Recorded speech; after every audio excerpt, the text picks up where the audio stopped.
इस वक्त दोपहर के 12 बज रहे थे। वरुण अपने साथियों के साथ हवेली में आगे बढ़ने की अभियोजना बना ही रहा था कि बड़ी भयानक गर्जना करते हुए मदन शर्मा का तिलस्मी हाथ वहां आ पहुंचा था। सबके बदन में सिहरन दौड़ गई थी। अब ये कौन सी नई मुसीबत आ गई? अपनी जगह से हिलने की कोशिश भी मत करना वरुण, वरना ये आवाज तो मदन शर्मा की है। इसका मतलब इस तिलस्मी हाथ को मदन शर्मा ने भेजा है। शायद ही हमें रोकना चाहता है, पर वो खुद क्यों नहीं आया? अपने इस हाथ को यहां क्यों भेजा? मेरे मालिक भी बस थोड़े ही समय बाद यहाँ आ जाएंगे। उनका अनुष्ठान पूरा होने वाला है। क्या कहा? वो भी यहां आने वाले हैं? तब दोस्तों, हमें अपना काम जल्द से जल्द निपटाना होगा। हमें मदन शर्मा को रोकने का साधन ढूंढना होगा। ये तो तब होगा जब तुम इस कमरे से निकल पाओगे। वरुण अपने हाथ में थामे चाकू को लेकर आगे बढ़ा और तिलस्मी हाथ को चैलेंज करते हुए बोला, तुम मेरे सामने टिक नहीं पाओगे। मेरी शक्ति का मुकाबला तुम्हारी जैसी पापी शक्तियां नहीं कर सकती हैं। तिलस्मी हाथ के हाथ में भी अब एक हथियार प्रकट हो गया था और उसने वरुण के चाकू के वार को रोक लिया था। अंकित ने अपने चाकू का वार भी हाथ के ऊपर किया। हमें यहाँ से निकलना होगा। पर ये तो दरवाजे पर ऐसे खड़ा हो गया है कि हम बाहर जा ही नहीं सकते बिना इसे हटाए। अब कमरे में जल रही तिलस्मी अग्नि को देखकर वरुण ने बड़ी जोर से तिलस्मी सामान पर लात मारी, जो हवा में उड़ता हुआ हाथ के ऊपर जा गिरा। तिलस्मी हाथ जो अभी तक लड़ने के लिए खड़ा था, तिलस्मी अग्नि शक्ति के ही टकराने से एक तरफ जा गिरा और जलने लगा। अरे वाह, हमारा काम बन गया। मैंने तो सिर्फ ऐसे ही इसका इस्तेमाल किया, पर बुरी ताकत ही एक दूसरे की काट बन गई। कभी कभी बुरी चीज भी फायदे का सौदा बन जाती है। ये दोनों ही शक्तियां मदन शर्मा की थी, जो आपस में टकराकर भस्म हो गई। वरुण अब तेजी से कमरे से बाहर निकल गया था और उसने सबको बुलाते हुए कहा, आओ मेरे साथ और मदन शर्मा से जुड़ी हुई किसी चीज को ढूंढने की कोशिश करो। वो हमें यहीं मिलेगी। पर ऐसी क्या चीज हो सकती है जिससे वो मदन शर्मा अभी तक जीवित है? शायद उसका शरीर इस हवेली में कहीं सुरक्षित रखा गया है और वो उसी को जीवित करने की बात कर रहा था। तो क्या हमें उसका शरीर ढूंढकर आग के हवाले करना होगा ताकि वो मुक्ति पा जाए? हाँ, हमें ये कोशिश करनी होगी। हवेली जो काफी बड़ी थी, अब वो सब तेजी से भाग भाग कर हर कमरे में जाकर जांच पड़ताल करने लगे। और दूसरी तरफ मदन शर्मा का कंकाल अब अपनी शक्ति को फिर से जागृत कर चुका था। जाओ, काल रात्रि फैल जाओ मेरी हवेली तक। मुझे अभी इसी वक्त अपनी हवेली में जाना है। अपना विस्तार करो। जो आज्ञा। और फिर वो तेजी से अपना विस्तार करने लगी थी। जंगल तक फैला हुआ रात्रि का अंधेरा अब बेहद तेजी से फैलते हुए हवेली को ढकता चला गया। और इधर हवेली में वरुण और उसके साथियों को भी इसका एहसास हो गया था। लगता है अब संकट बड़े रूप में हमारी तरफ बढ़ने वाला है। इससे पहले मुसीबत हम तक पहुंचे, हमें इस हवेली से बाहर निकल जाना चाहिए। अंधकार देखकर दोबारा से सब बाहर की तरफ तेजी से भाग निकले थे, पर अब इनका बाहर निकलना मुश्किल होने वाला था। गैलरी के एक तरफ से अब शैतानी ताकतें ऊपर उठने लगी थीं और उनकी तरफ बढ़ने लगी थीं। अब हम बहुत बुरी तरह से फंस चुके हैं। रात हो गई है और रात को इस हवेली के अंदर क्या होता है ये मैं अच्छी तरह से जानता हूं। अब हम यहां से नहीं निकल सकते। तो क्या हमारा आखिरी वक्त आ गया है भाई? अब क्या करें? हम तो दोनों तरफ से फंसते जा रहे हैं। नीचे भी शैतान पैदा हो रहे हैं और इस तरफ भी। चलो, इस तरफ से सीढ़ियां छत की तरफ जाती हैं। हम वहां से निकलने का कोई रास्ता ढूंढते हैं। हाँ, अब और कोई जगह भी तो नहीं है जाने की। ये सभी बदहवास से छत की तरफ भागते चले गए और कुछ ही सेकंड में छत पर आ पहुंचे थे और उन्होंने दरवाजा बंद कर दिया। चारों तरफ रात्रि का अंधकार फैला हुआ नजर आ रहा था। जंगल में फैली हुई तिलिस्मी शक्ति ने अब यहाँ पर भी अपना कब्जा जमा लिया है। वो सब हवेली की छत से नीचे देखने लगे थे, जहाँ मिट्टी से बने शैतान अब तेजी से खड़े होने लगे थे। अभी तो ये तिलिस्मी अंधेरा है, जब रात हो जाएगी तो क्या होगा? हम यहाँ ज्यादा देर सुरक्षित नहीं रह सकते।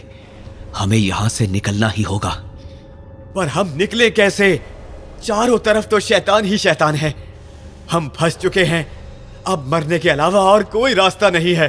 तभी एक आवाज वहां गूंज उठी।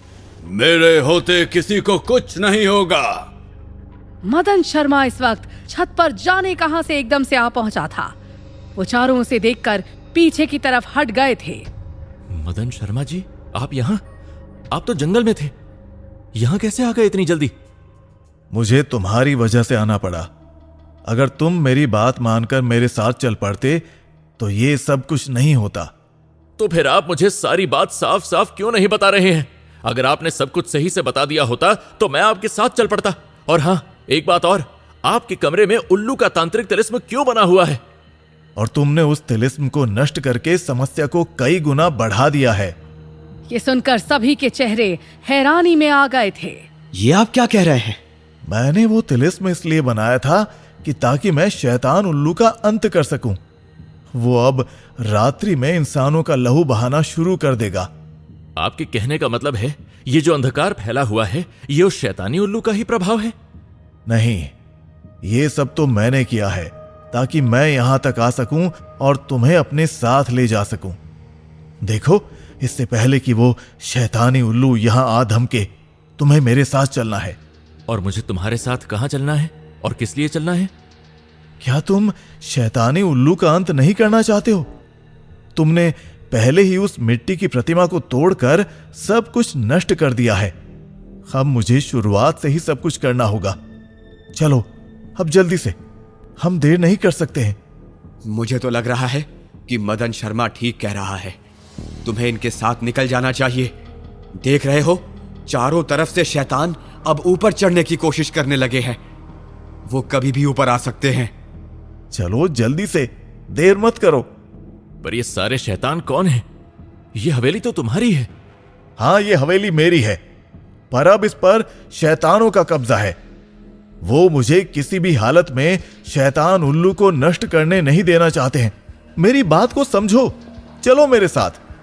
पर मैं अकेला नहीं जाऊंगा, मेरे साथ ये सभी भी मेरे साथ चलेंगे। मदन शर्मा की आवाज में फिर बदलाव आया था। मुझे कोई आपत्ति नहीं, आओ मेरे करीब आओ। वरुण और उसके तीनों साथी अब धीमे कदमों के साथ मदन शर्मा के करीब बढ़ने लगे थे। वरुण मन ही मन में बोला, जाने क्यों मेरा दिल अजीब तरीके से धड़क रहा है। मुझे तो यह मदन शर्मा कुछ ठीक नहीं लग रहा है, पर क्या करूं, मुझे इसकी बात माननी होगी, क्योंकि अभी तो हमें यहां से निकलना है और यहां से यही हमें निकाल सकता है। मदन शर्मा ने अब अपना हाथ बढ़ाकर वरुण के हाथ को पकड़ने के लिए जैसे ही कोशिश की थी, वैसे ही उसे पीछे हट जाना पड़ा था। तुम्हारे पास कोई तिलिस्मी शक्ति है? हाँ, मेरे इस बैग में तिलिस्मी चाकू है जो मुझे रक्षा के लिए मिला है। तो उसे अपने से अलग कर दो, उसकी अभी तुम्हें कोई जरूरत नहीं है। ये आप क्या कह रहे हैं? मैं उससे अपने से अलग नहीं कर सकता हूँ, वही तो मुझे शैतानी शक्तियों से लड़ने की हिम्मत प्रदान करता है। देखो, अभी तुम्हें उसकी जरूरत नहीं है। जल्दी करो, अपने इस बैग को एक तरफ रख दो, तुम उसे बाद में आकर ले जाना। अब एक शैतान ऊपर चढ़कर आया था। मदन शर्मा तेजी से आगे बढ़ा था और बड़ी जोर से लात शैतान को दे मारी थी। वो शैतान वापस नीचे जा गिरा था। क्या सोच रहे हो? जल्दी से अपना बैग एक तरफ रखो। चारों तरफ शैतानों की आवाजें गूंजने लगी थी, जो इन सबको भयभीत कर रही थीं। ये जैसा कर रहा है वैसा करो भाई, अभी हमें यहां से निकलना है। वरुण ने अब अपने बैग को कंधे से उतारने की कोशिश शुरू ही की थी कि तभी आकाश में कर्कश आवाज गूंज उठी थी और सभी का ध्यान उस तरफ चला गया था। अंधेरे को चीरते हुए उल्लू, जिसकी आंखें खून की तरह लाल चमक रही थीं, वो नीचे आया था और वरुण को कंधे से पकड़कर उठा ले गया था। अंकित ने जंप लेकर वरुण के पैर पकड़ लिए थे। लोकेश ने भी देर नहीं की थी और उसने अंकित के पैर पकड़ लिए थे और आखिर में प्रकाश ने लोकेश के पैर। उल्लू आगे बढ़ता चला गया था। मदन शर्मा भयानक तरीके से गर्जना करने लगा था। उसने ताकतवर तांत्रिक वार उल्लू पर कर दिया था। क्या उल्लू वरुण को मार डालेगा? जानने के लिए सुने अगला भाग।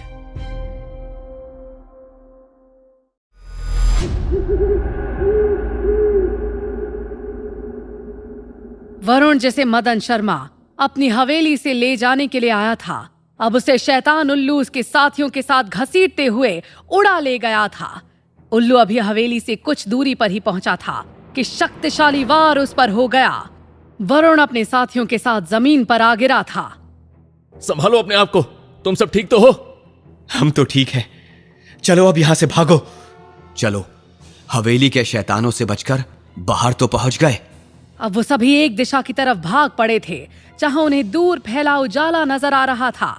शैतान उल्लू अब दोबारा से पलटा था और उसने मदन शर्मा के ऊपर हमला बोल दिया था।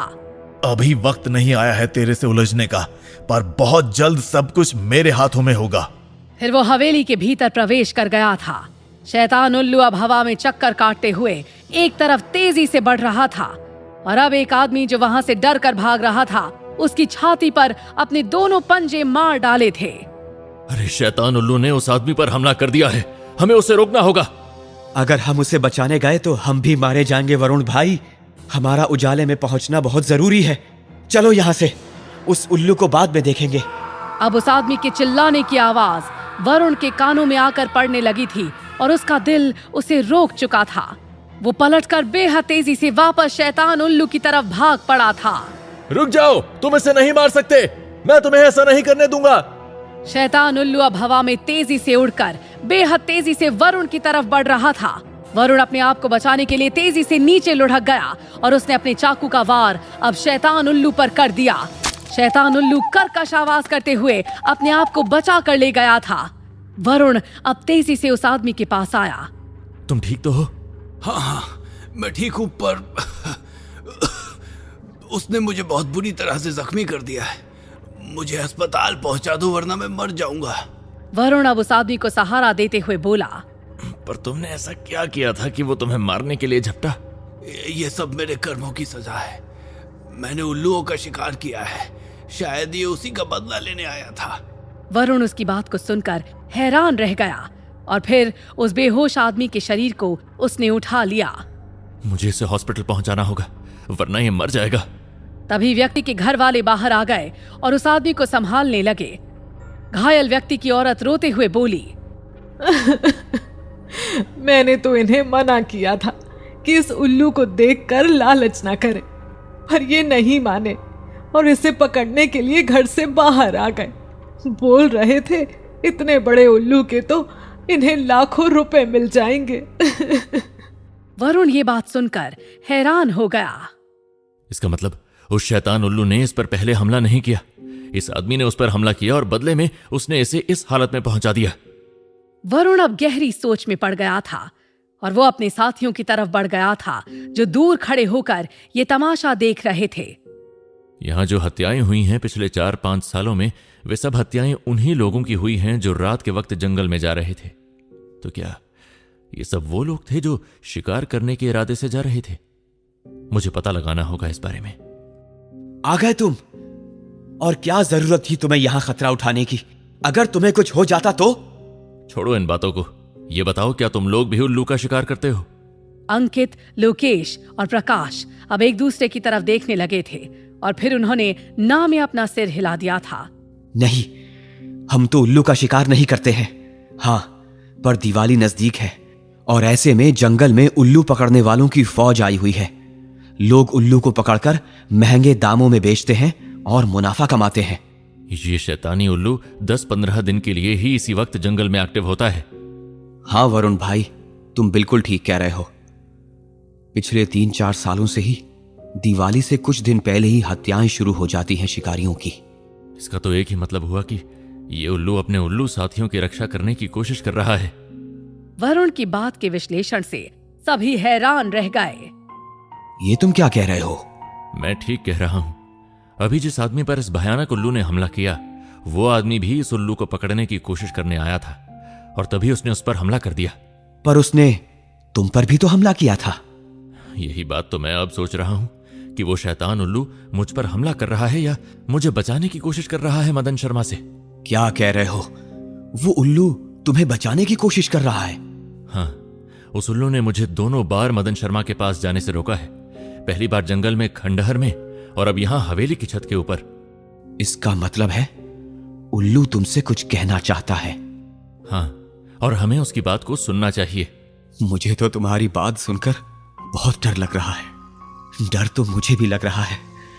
कल रात को तो वो मेरी जान के पीछे भी पड़ गया था। बिल्कुल अंकित, वो तुम्हारे पीछे था, पर उसने तुम्हें मारा नहीं, ना ही जख्मी किया। देखो, तुम बिल्कुल ठीक हालत में खड़े हो। वो सिर्फ तुम्हें डराकर भगा रहा था। हाँ, ये तो तुम ठीक कह रहे हो। कल रात वो मेरे भी पीछे आया जब मैं बाइक पर था।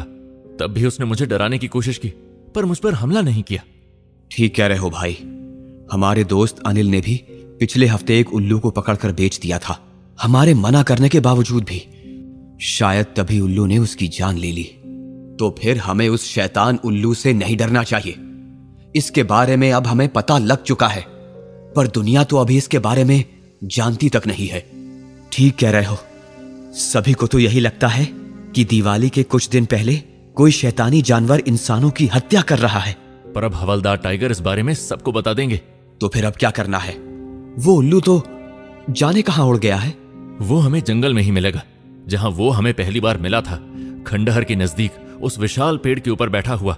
हमें वहीं चलना चाहिए। क्या कहा? फिर से उस भयानक जंगल में? नहीं भाई, मुझे तो बहुत डर लग रहा है। मेरी तो हिम्मत नहीं हो रही है। ये तुम सबका अपना फैसला होना चाहिए। मैं किसी को जबरदस्ती अपने साथ नहीं लेकर जाऊंगा। अच्छा, मैं चलता हूं। और फिर वरुण ने एक तरफ खड़ी गाड़ी की तरफ देखा था। ये हमें आधे रास्ते तक तो पहुंचा ही देगी। अब तुम फिर से गाड़ी चोरी करोगे? देखो, कहीं दोबारा से पुलिस हमारे पीछे ना पड़ जाए। तुम्हारे बाइक के लफड़े ने तो हमें चोर ही बना दिया था। वरुण बेहद तेजी से उस कार के पास जा पहुंचा और उसने 2 मिनट में ही कार को स्टार्ट कर दिया। चलो बैठो, हमें जल्द से जल्द जंगल में पहुंचना है। अब उनकी गाड़ी बेहद तेज रफ्तार से वहां से निकल गई थी। वहीं दूसरी तरफ शैतान उल्लू जब दिन में भी अंधेरी रात हो जाने की वजह से कस्बे के ऊपर उड़ने लगा था, अपना शिकार करना उसने शुरू कर दिया था। ये सब क्या हो रहा है? अभी तो दिन के वक्त के 2 बजे हैं और इतना अंधकार। इंस्पेक्टर साहब, मैं जो देख कर आ रहा हूं ये तो कुछ भी नहीं है। वही शैतान उल्लू अब वरुण की गाड़ी के ऊपर घूमने लगा था। हवलदार टाइगर की नजर जैसे ही उस पर पड़ी थी, उसने अपनी गाड़ी रोक दी थी। इंस्पेक्टर साहब, ऊपर देखिए, शैतान उल्लू हमारी जीप के पीछे आ रहा है। उसने अब तेजी से गाड़ी रोक दी थी और पुलिस वाले अपनी बंदूकें लेकर बाहर आ गए थे। आज ये शैतान उल्लू मेरे हाथों से नहीं बचेगा। बहुत खून बहा लिया है इसने। कैसी बात कर रहे हैं इंस्पेक्टर साहब? मैंने आपको बताया इस पर गोलियों का कोई असर नहीं होता है। अच्छा तो यही है कि हमें यहां से निकल जाना चाहिए। वहीं शैतान उल्लू अब बेहद खतरनाक तरीके से पंख फड़फड़ाने लगा था, जिससे रेत का तूफान वहां उठ गया था। तेरे जैसे जाने कितने उल्लुओं को मैंने मसल दिया है। आज तू नहीं बच सकेगा। मेरे सामने आकर तूने गलती कर दी है। इतना कहकर इंस्पेक्टर संदीप ने एक के बाद एक कई गोलियां उस उल्लू पर चला दी थी। उल्लू अपनी जगह से बेहद तेजी से हट गया था और फिर उसने इंस्पेक्टर पर हमला बोल दिया। तू भी शामिल था शिकारी के साथ उल्लुओं की हत्या में। अब तू भी नहीं बचेगा। तुझे मारना होगा इंस्पेक्टर, तुझे मारना होगा। ये क्या कह रहा है? और फिर हवलदार टाइगर ने गाड़ी से डंडा निकालकर उल्लू के ऊपर हमला बोल दिया। छोड़ हमारे इंस्पेक्टर को शैतान, मैं तुझे छोड़ूंगा नहीं। इंस्पेक्टर संदीप अब अपने आप को बचाने की कोशिश करने लगा, पर उल्लू के तेज पंजों ने उसकी गर्दन की नस को पकड़कर बाहर खींच दिया था और उसे अपने साथ घसीटता हुआ ले गया। इंस्पेक्टर संदीप की दर्दनाक मौत हो चुकी थी। क्या वरुण रोक पाएगा उल्लू को इस तरह हत्या करने से? जानने के लिए सुने अगला भाग।